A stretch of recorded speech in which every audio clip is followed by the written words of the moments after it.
জনক যে প্রজাপতি, নিয়ম ভঙ্গকারী কোনো প্রাণীর সঙ্গে সন্ধি কি করে করতে পারে?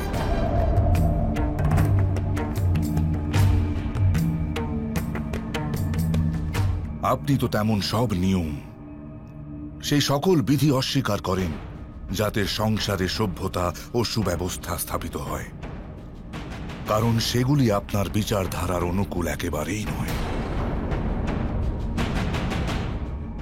আপনি ভাবেন সকলে আপনার জীবনধারা কেন আপন করতে পারে না?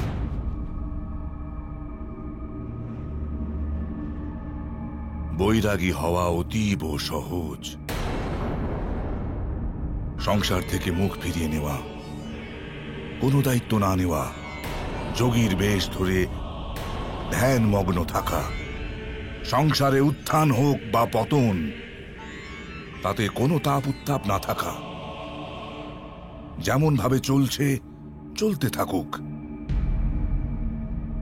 কিন্তু এ সংসার উপেক্ষার দ্বারা চালিত হয় না মহাদেব। এ সংসার চালনা করার জন্য ক্লেশ, সুখ, দুঃখ সকলই সঙ্গে নিয়ে জীবিত থাকতে হয়। কঠিন পরিস্থিতির সম্মুখীন হতে হয়, প্রতিদিন যুদ্ধ করতে হয় আপন ইচ্ছা আপন লোভের সঙ্গে। নিরন্তর প্রয়াস করে যেতে হয়, ভুল ও সঠিকের মধ্যে পার্থক্য বুঝে নিতে হয়। তবে গিয়ে এই সংসারকে জীবন নির্বাহযোগ্য করে তোলা যায়।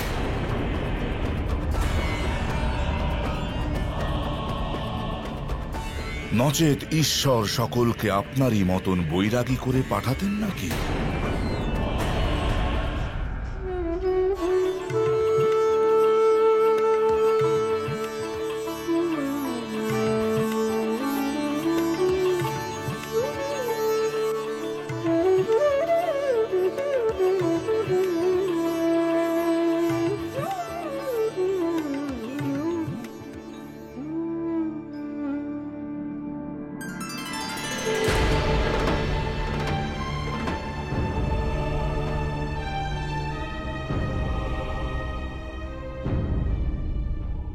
যে কোনো সমাজ ও যে কোনো সভ্যতার আধার হল পরিবার,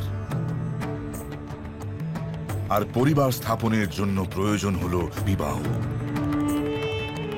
কিন্তু আপনি তো স্বয়ং অবিবাহিত।